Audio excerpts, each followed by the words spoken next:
आप सांसद संजय सिंह ने एक प्रेस वार्ता को संबोधित करते हुए केंद्र सरकार पर जमकर निशाना साधा। उन्होंने कहा कि आज आम आदमी पार्टी का पहला जनप्रतिनिधि सम्मेलन था जिसमें देश भर से करीबन 1500 प्रतिनिधि शामिल हुए थे। इस पर उन्होंने कहा कि संबित पात्रा ने बेवजह बेबुनियाद सवाल उठाए। अरविंद केजरीवाल ने भी सवाल उठाया कि 285 विधायकों को खरीदने का काम, सरकारों को गिराने का काम जो बीजेपी ने किया, इसमें कितने करोड़ रुपए भ्रष्टाचार का पैसा बीजेपी ने लगाया, वो कहां से आया है। संजय सिंह ने कहा कि जो शिंदे के साथ किया वो सिसोदिया ने फेल कर दिया। सांसद ने कहा, ऑपरेशन लोटस के खिलाफ किसी पार्टी ने आवाज उठाई तो वो है आप, और जो एक आदमी इससे लड़ रहा है वो है अरविंद केजरीवाल। आज आम आदमी पार्टी का पहला राष्ट्रीय जनप्रतिनिधि सम्मेलन था और इस सम्मेलन में पूरे देश के 20 राज्यों से चुने हुए सरपंच,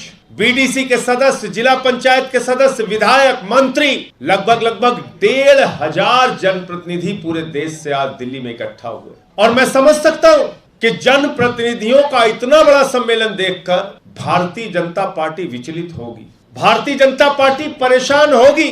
उसका परेशान होना स्वाभाविक है, लेकिन उसके बाद इस जनप्रतिनिधि सम्मेलन में जो मुद्दे उठाए गए, जो सवाल उठाए गए, उसका जवाब न देते हुए भारतीय जनता पार्टी के प्रवक्ता संबित पात्रा जी ने बेबुनियाद, निराधार और बिना सिर पैर की बातें अपने पत्रकार वार्ता में की। मैं उनसे कुछ स्पेसिफिक क्वेश्चन पूछना चाहता हूं, कुछ ऐसे सवाल जो हो सकता है कि संबित पात्रा जी और उनकी पार्टी को बहुत चुभे, लेकिन उसकी सच्चाई पूरा देश जानना चाहता है। और जो सवाल आज अरविंद केजरीवाल जी ने उठाया इस राष्ट्रीय जनप्रतिनिधि सम्मेलन में, वो सवाल एक ही सवाल है कि पूरे देश में 285 विधायकों को खरीदने का काम, 285 विधायकों की किडनैपिंग करके उनको तोड़ने का काम, 285 विधायकों को तोड़कर अलग अलग राज्यों की सरकारों को गिराने का काम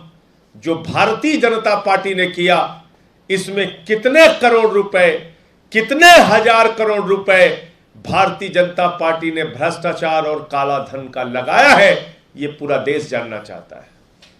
पूरा देश यह सच्चाई जानना चाहता है कि वो 285 एमएलए जो आपने पूरे देश से खरीदे, किसका कितना रेट लगाया, किसको किसको मंत्री पद का लालच दिया। आप दिल्ली में ऑपरेशन लोटस चलाना चाहते थे, जो प्रयोग शिंदे पे सफल हुआ वो सिसोदिया ने फेल कर दिया। आप पंजाब में चलाना चाहते थे ऑपरेशन लोटस, 25-25 करोड़ की रिश्वत देने की पेशकश हमारे विधायकों को की गई, दिल्ली में 20-20 करोड़ की पेशकश की गई। लेकिन उनके ऑपरेशन लोटस के खिलाफ हिंदुस्तान में अगर एक पार्टी कोई बाहर निकलकर बोली है तो उस पार्टी का नाम है आम आदमी पार्टी और उस नेता का नाम है अरविंद केजरीवाल। यह पैसा कहां से लाया है संबित पात्रा जी, आपकी पार्टी ने पूरे देश को आपको बताना होगा। जो पूरे देश में तुमने सरकारों को गिराने के लिए इस्तेमाल किया है, क्या इसकी सीबीआई और ईडी से जांच नहीं होनी चाहिए? क्या उन भ्रष्ट नेताओं को जेल में नहीं डालना चाहिए जिन्होंने इस ऑपरेशन लोटस को चलाकर पूरे देश में खरीद फरोख्त का धंधा चलाया? यह सवाल यह देश पूछ रहा है आपसे। और जहां तक आम आदमी पार्टी का प्रश्न है, आम आदमी पार्टी को बर्बाद करने की, आम आदमी पार्टी को क्रश करने की, आम आदमी पार्टी को तबाह करने की एक भी कोई कोशिश भारतीय जनता पार्टी ने नहीं छोड़ी है, एक भी कोई कोशिश नहीं छोड़ी।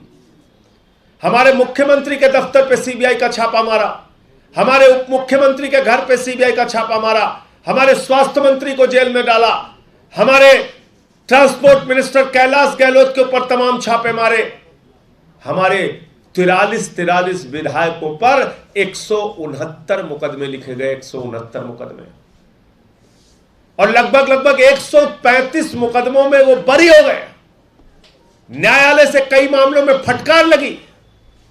तो मैं पूछना चाहता हूं भारतीय जनता पार्टी से, संबित पात्रा जी से, उनकी पार्टी से पूछना चाहता हूं कि बताओ, ये झूठे मुकदमे और एफआईआर लिखने के जुर्म में तुम्हारे नेताओं को माफी मांगनी चाहिए कि नहीं मांगनी चाहिए? आपके प्रधानमंत्री, आपके गृह मंत्री, आपके राष्ट्रीय अध्यक्ष को आम आदमी पार्टी के उन विधायकों से, उन नेताओं से माफी मांगनी चाहिए कि नहीं मांगनी चाहिए?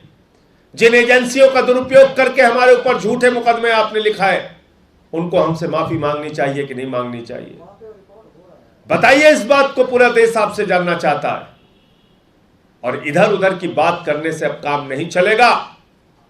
पूरा देश ये सच जानता है और केजरीवाल जी ने भी बार बार इस बात को बताया है कि पूंजीपतियों का 10 लाख करोड़ रुपए आप लोगों ने माफ किया है। एक ऐसी सरकार इस देश के अंदर चल रही है जो हिंदुस्तान की जनता का बैंकों में जमा लाखों करोड़ रुपए अपने चंद पूंजीपति मित्रों को लुटाती है, देती है, और जब वो पैसा डूब जाता है तो उनका वो कर्जा माफ कर दिया जाता है। आम आदमी पार्टी का कारवां जो बढ़ रहा है वो रुकने वाला नहीं है।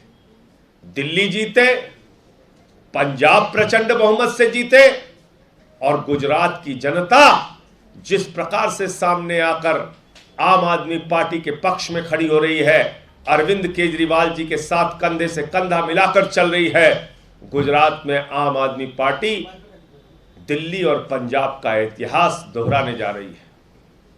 और वो सारी सुविधाएं जो इन 2 राज्यों में जनता को मिल रही है, केजरीवाल जी उसकी एक एक गारंटी गुजरात के लोगों को दे रहे हैं, और उन सारी चीजों को हम पूरा करके दिखाएंगे। और अधिक खबरों के लिए आप हमारे YouTube चैनल दैनिक इंडिया दर्पण को अभी सब्सक्राइब करें और नोटिफिकेशन के लिए बेल आइकन को प्रेस करना ना भूलें।